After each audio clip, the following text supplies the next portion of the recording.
on AM 560 The Answer. Listen to AM 560 The Answer online at 560theanswer.com, on the AM 560 mobile app, on your Alexa-powered smart speaker, and on TuneIn, iHeart, and on Odyssey.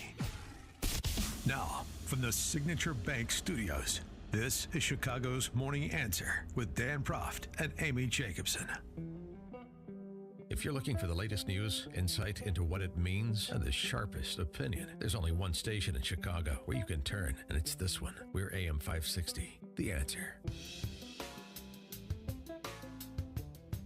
Top of the morning, Dan and Amy. The CDC just admitted that the vast majority of people now hospitalized for COVID are mRNA jab. The vast majority of people now hospitalized for COVID, mRNA jabbed.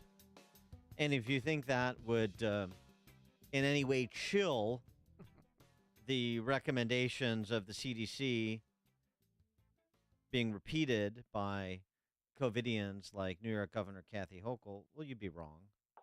This is Hochul yesterday on getting vaxxed from the 6-month-old to the 6 months old. Well, 6 months old and up, right? I know. It's Do we have Hochul? barbaric. That's why today I have sent a letter to President Biden formally requesting immediate executive action in 4 key areas. First, expedited work authorization so we can get these people out of shelters and into the jobs. Financial support for federal housing vouchers, schools, healthcare, legal services, case management, This is a new and vaccine shelter built for us to specifically provide to these match these asylum circulating seekers. strains. Is to construct new Take no temporary. Okay. Can we cut this?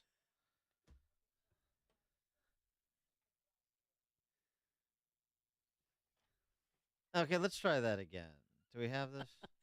Justin, why don't you play it from in there? We have a new system, folks. We're still working out the kinks. This is a new vaccine built specifically to match these circulating strains. So it doesn't matter if you've already been vaccinated. Take no comfort in that. Thank you for getting vaccinated in the past, but that is not protecting you today. You need to know that. You don't have the immunity built up over time.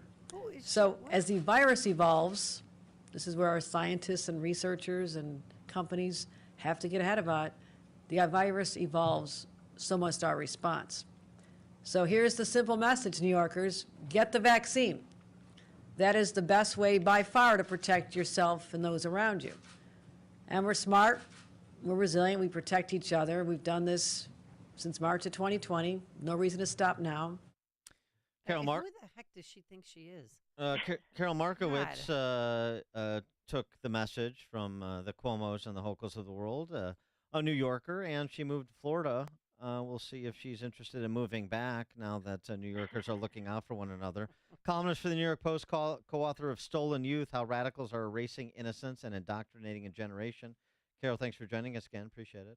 Hi, guys. So nice to be on with you. Yeah, so it's not a booster. Don't call it a booster. It's a new vaccine that's been developed by top men at Pfizer and elsewhere to address the particular nuances of the latest variant. Right. And I'm going to take the advice of the Surgeon General of my new state, Florida, and not take it because he says that it's unnecessary and if for the large part of the population. And I believe him because he was right the first time and so many others were not. It's funny because Kathy Hochul is just wrong about so much. It's like hard to decide which clip to play because she's just incorrect about every issue. Yeah, right. But she's obviously, this is for her probably another boondoggle where the last time around she had friends and donors make the app for the state which tracked your vaccine status. You know, obviously we can't just show a picture of your vaccine card or something. You needed to have a really expensive app, and it was, of course, made by Kathy Hochul donors, and they got paid on it. So I wonder who's getting paid this time. You know, I wish somebody would challenge Hochul and these others. Why do you refuse to denounce these Scandinavian countries, the way you denounced Florida at the Right. height of the COVID, the Scandinavian countries that have said, no, we're not doing the vax thing anymore, the booster thing, new vax, call it what you want. Nobody under 50 is getting vaxxed, and we're not certainly not recommending it.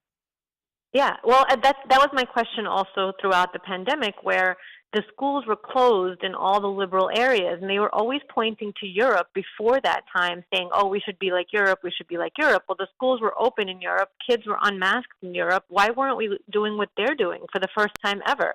And of course, the answer to that is Randy Weingarten and teachers unions in America have so much power, and the Democrats are so weak that they have to abide by whatever they want. So they had to reject science and reject what they were seeing with their own eyes in order to keep these schools closed and make Randy Weingarten happy. Yeah, how do you feel about Randy Weingarten? Love Do her. tell. I mean, she's still Best president of the friend. American Federation of Teachers, and she's still being celebrated. And I Yeah, don't think people yeah. should ever forget what she did to our children. I mean, she had control of Walensky, of the CDC. did. I mean, remember when Walensky said, "Okay, Rachel, well, it's time to go back to school now. We believe it's safe." And then, boom, 24 hours later, after Randy got to her, it was like she had a gun to her head, and she came back out, and she's like, "Oh, maybe it's not safe in certain situations." Right. Exactly. Well, so our health agencies are all obviously compromised, which was, a jarring thing for me. Before the pandemic, if you had asked me, like, what do you think of the CDC? What do you think of our health agencies? I would have had a positive opinion. But now I know that they're controlled by, far leftists like Randy Weingarten and by the Biden administration. It wasn't like Rochelle Walensky came up with letting Randy Weingarten write health policy all on her own. She was pressured by the Biden administration, which again made sure to do whatever Randy wanted, and what Randy wanted was to keep poor kids out of school. Well, their policy crimes, of course, predate COVID and then continue. And we've had a high-profile example of that has made national news, international news now. She's Randy Weingarten's second in command. She's Stacey Davis Gates. She's the head of the Chicago Teachers Union. Oh, yeah. And here's what she said about rhetoric she had used in the past to describe private schools as, for example, segregation academies. And You're how racist and fascist if you send your kids to private school. and how she can now square Right. that with sending her son to a private Catholic school on the south side of Chicago. Here's what she said on CNN yesterday. Do you think that your rhetoric at some point went too far when you are making a choice, because perhaps I assume you can afford to do that a lot of Chicago parents don't because they can't afford it. And proponents of school choice say the state should have a role in helping those families who can't afford it make the same choice that you did for your family. So a couple of things, Abby. It is nuanced in Chicago. Like I've said, we have been destabilized and defunded in our black communities. When people speak of choice, they are speaking of two different things that are of comparative nature. What we are faced with in Chicago is an absence of a choice, is an absence of resources. And furthermore, school choice in this country has been anchored to a very racist and angry right wing. I can show you a whole host of emails that have come to me and my family detailing that level of violence and racism. So if the choice movement does want to move away from their angry and violent rhetoric, I might add, then they would do themselves a favor and reject the rhetoric of the right that tells us that history is not important. I understand the impact of segregation in Chicago, the impact of destabilization in Chicago, and I face that along with over 90% of my neighbors, and that the school that is supposed to be down the street for the cop that lives across the street from me, or the retired teacher and her family that lives next door to me, that's not afforded to us. Karol, Stacey Davis Gates made the choice for her son on behalf of all the people that don't have choice. What a bunch of nonsense. Exactly. The joke that there's some kind of segregationalist pull in the school choice movement is nonsense. And the thing is that she's in charge of public schools, right? She plays a role in what happens in public schools in Chicago. And she knows that if people get the vouchers, they're going to bolt from her terrible schools just the way she did. She has the money to take her kid out of the terrible schools that she influences. So, I mean, that to me is the whole argument here. Florida, again, my beloved new state, passed school vouchers this last year. And so far, we have not seen a bolting from a lot of public schools. I've spoken to public school parents, and I said, and it's quite a lot of money. It's $8,000, which, of course, is not, a full private school tuition, but a lot of times it goes a long way.